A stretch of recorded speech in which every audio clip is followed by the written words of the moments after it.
ಎಲ್ಲರಿಗೂ ನಮಸ್ಕಾರ. ಇವತ್ತು ಬನಾನಾ ಅವಿಲ್ ಮಿಲ್ಕ್ ಅನ್ನ ಯಾವ ರೀತಿ ಮನೆಯಲ್ಲೇ ಮಾಡ್ಬೋದಂತ ಹೇಳಿಕೊಡ್ತಾ ಇದ್ದೇವೆ. ಇದಕ್ಕೆ ಬೇಕಾಗಿರುವ ಸಾಮಗ್ರಿಗಳಂದ್ರೆ ಸ್ವಲ್ಪ ಅವಲಕ್ಕಿಯನ್ನು ಹುರಿದಿಟ್ಕೊಳ್ಳಿ.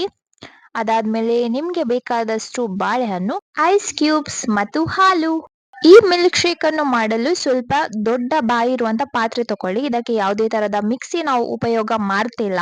ಸ್ವಲ್ಪ ಟ್ರೆಡಿಷನಲ್ ವೇ ಇಂದ ಮಾಡುವ ಅಂತ ಅಷ್ಟೇ. ಮೊದಲಿಗೆ ಈಗ ಐಸ್ ಕ್ಯೂಬ್ಸ್ ಅನ್ನ ಹಾಕಿ ಚೆನ್ನಾಗಿ ಒಮ್ಮೆ ಕ್ರಶ್ ಮಾಡ್ಕೊಳ್ಳಿ.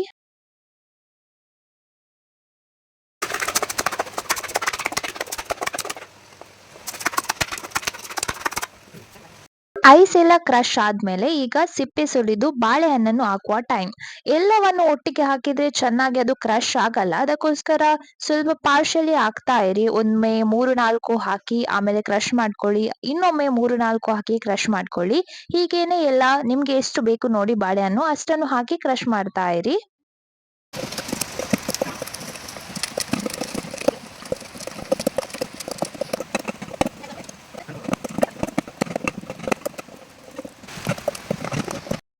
ಈಗ ಬಾಳೆಹಣ್ಣನ್ನು ಚೆನ್ನಾಗಿ ಕ್ರಶ್ ಮಾಡಿದ ನಂತರ ಅದರ ಕನ್ಸಿಸ್ಟೆನ್ಸಿ ಈ ತರ ಆಗ್ಬೇಕು.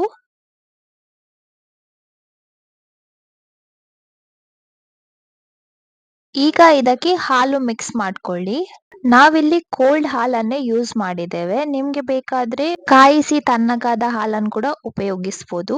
ಆಗ ನಾನು ಬೇಕಾಗಿರುವ ಐಟಮ್ಸ್ ಬಗ್ಗೆ ಹೇಳುವಾಗ ಶುಗರ್ ಅಂತ ಹೇಳೋದನ್ನ ಮರ್ತು ಹೋಗ್ಬಿಟ್ಟೆ. ಇವಾಗ ಇದಕ್ಕೆ ಶುಗರ್ ಅನ್ನ ಆಡ್ ಮಾಡ್ಕೊಳ್ಳಿ. ನಿಮ್ಗೆ ಎಷ್ಟು ಸ್ವೀಟ್ನೆಸ್ ಬೇಕು ಅಷ್ಟು ಆಡ್ ಮಾಡ್ಕೊಳ್ಳಿ. ನಾವಿಲ್ಲಿ ಬ್ರೌನ್ ಶುಗರ್ ಯೂಸ್ ಮಾಡ್ತಾ ಇದ್ದೇವೆ.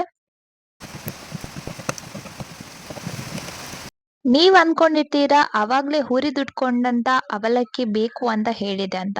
ಬಟ್ ಇದನ್ನು ನಾವು ಮಿಕ್ಸ್ ಮಾಡುವಾಗ ಹಾಕ್ಲಿಕ್ಕಿಲ್ಲ. ಇದಕ್ಕೆ ಕೂಡ ವಿಧಾನ ಇದೆ ನೋಡಿ ಯಾವ ರೀತಿ ಹಾಕ್ತಾ ಇದ್ದಾರೆ. 1 ಸ್ಪೂನ್ ಅಷ್ಟು ಮಿಲ್ಕ್ ಶೇಕ್ ಅನ್ನು ಹಾಕಿ ಅದಾದ್ಮೇಲೆ 1 ಮುಷ್ಟಿಯಷ್ಟು ಅವಲಕ್ಕಿಯನ್ನು ಆಡ್ ಮಾಡ್ಕೊಳ್ಳಿ. ಅದಾದ್ಮೇಲೆ ಇನ್ನೊಂದ್ ಸ್ವಲ್ಪ ಮಿಲ್ಕ್ ಶೇಕ್ ಅನ್ನು ಆಡ್ ಮಾಡ್ಕೊಳ್ಳಿ. ಸ್ಪೂನ್ ನಲ್ಲಿ ಚೆನ್ನಾಗಿ ಮಿಕ್ಸ್ ಮಾಡ್ಕೊಳ್ಳಿ. ಈಗ ಮನೆಯಲ್ಲೇ ತಯಾರಿಸಿದಂತ banana avil milk is ready to serve.